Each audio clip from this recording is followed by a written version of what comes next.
यहाँ पर हम डिस्कस करने वाले हैं ई इनवॉइसिंग से रिलेटेड एक बहुत ही बड़ी और इंपॉर्टेंट अपडेट आपकी आई है। ई इनवॉइस की लिमिट को और कम कर दिया गया है। आज के सेशन में डिस्कस करेंगे क्या नई ई इनवॉइस की लिमिट है, कब से वो एप्लीकेबल होने वाली है और कौन कौन से इंपॉर्टेंट पॉइंट्स हैं जो कि आपको जरूर ध्यान में रखने चाहिए।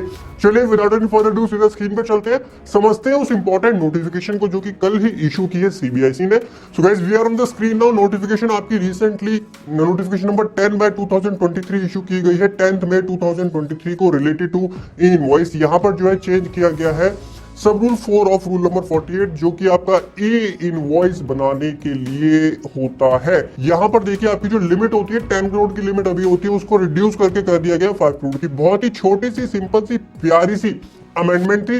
10 करोड़ की लिमिट को रिड्यूस करके 5 करोड़ कर दिया गया है। लेकिन सर ये एप्लीकेबल कब से होने वाला है ये तो बताइए, किस डेट से जो है ये एप्लीकेबल होने वाला है? 1 डे ऑफ अगस्त 2023 यानी 1 अगस्त 2023 से अब टर्नओवर लिमिट ई इनवॉइसिंग के लिए 5 करोड़ होने वाली है। नोट कर लीजिए, बहुत ही बड़ी अपडेट है ई इनवॉइसिंग की।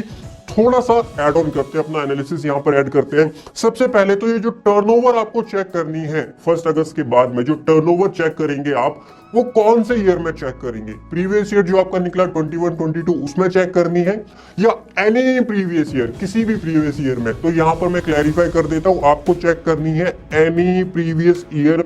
किसी भी प्रीवियस ईयर के अंदर, किसी भी प्रीवियस ईयर के अंदर अगर आपकी टर्नओवर लिमिट उस लिमिट को क्रॉस करती है तो आपके लिए मैंडेटरी है ई इनवॉइस जनरेट करना। मूविंग फर्दर, टर्नओवर बोला मैंने, turnover. So what is the meaning of turnover? Aggregate turnover आपको चेक करना है जी। सर एग्रीगेट टर्नओवर क्या होता है? एग्रीगेट टर्नओवर के अंदर आपकी टैक्सेबल सप्लाई सबसे पहले आएगी, उसके बाद में एग्जाम सप्लाई भी आपको इंक्लूड करनी है सेक्शन 247 के अंदर जो एग्जाम सप्लाई मेंशन है, और नील रेटेड सप्लाई भी आपको यहां पर इंक्लूड करनी है। Taxable supply, exempt supply, nil rated supply PAN basis पर। What is the meaning of PAN basis? अगर आपके दो जीएसटी है, सपोज एक जीएसटी दिल्ली का है दूसरा मुंबई का है, सो दोनों जीएसटी का टर्नओवर अगर वो सेम पैन के ऊपर है तो आपको वो टर्नओवर ऐड करना पड़ेगा एंड वो टर्नओवर आपका कहलाएगा एग्रीगेट टर्नओवर। 1 अगस्त 23 के बाद में अगर किसी भी प्रीवियस ईयर में आपका वो टर्नओवर एक्सीड कर जाता है 5 करोड़ को तो आपके लिए मैंडेटरी है ई इनवॉइस जनरेट करना। उसके बाद में एक और इंपॉर्टेंट पॉइंट है, any invoice issued not in accordance with rule 48(4) shall be invalid. मान लीजिए आपकी टर्नओवर लिमिट क्रॉस हो जाती है बट इवन दो आप ई इनवॉइस जनरेट नहीं करते हैं। ई इनवॉइस वैसे आज की डेट में बहुत कॉमन, सबको पता है क्या होता है। इनवॉइस बेसिकली एक इनवॉइस रेफरेंस नंबर है, आपको आईआरएन पोर्टल पे डेटा डालना होता है, एक आईआरएन नंबर आपका जनरेट होता है, उसको आपको अपने इनवॉइस पर कोड करना होता है एंड वो इनवॉइस कहलाता है ई इनवॉइस। यानी जो आप एक्सेल में बना करके भेज देते थे एक टाइम पे, वो इनवॉइस नहीं कहलाता। एक वैलिड इनवॉइस रूल 48(4) के अकॉर्डिंग अगर आपके ऊपर ई इनवॉइस के प्रोविजंस एप्लीकेबल हैं तो ध्यान रखिएगा। तो अगर आपके ऊपर ये प्रोविजन लगते हैं और आप जो है नॉर्मली इनवॉइस बना रहे हैं, आप ई इनवॉइस नहीं बना रहे हैं, ई इनवॉइस का मतलब आईआरएन उस पर मेंशन नहीं है, तो वो एक वैलिड इनवॉइस नहीं कहलाएगा और उसके कॉरेस्पॉन्डिंग पार्टी जो है वो उसका इनपुट टैक्स क्रेडिट भी नहीं ले पाएगी। इस चीज का भी ध्यान रखिएगा। इस पूरे का क्रक्स क्या निकल के आता है मैं आपको वैसे ही समझाता हूँ। क्रक्स ये निकल के आता है, what is the objective of government?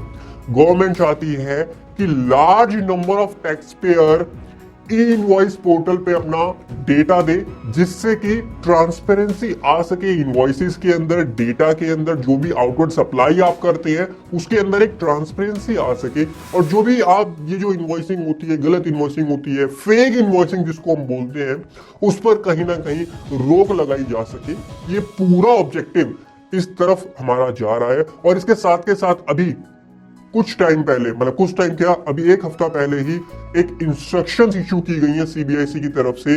एक स्पेशल ड्राइव चलेगी फेक जीएसटी रजिस्ट्रेशन से रिलेटेड। आई बटन पे उस वीडियो का भी लिंक दिया हुआ है, बहुत डिटेल में मैंने समझाया है कि क्या है। तो गवर्नमेंट जो है वो काफी स्ट्रिक्ट हो गई है। अब कंप्लायंसेस जो है वो भी आपको स्ट्रिक्टली करने पड़ेंगे, अच्छे से सभी कंप्लायंसेस करने पड़ेंगे। इनवॉइस कैसे बनाया जाता है सर, ये कब बताओगे आप? देखिए इसके लिए मैंने कोर्स के अंदर सारी चीजें डिस्कस की हुई हैं, आप चेक कर सकते हो। हमारा practical course in GST, ITR and TDS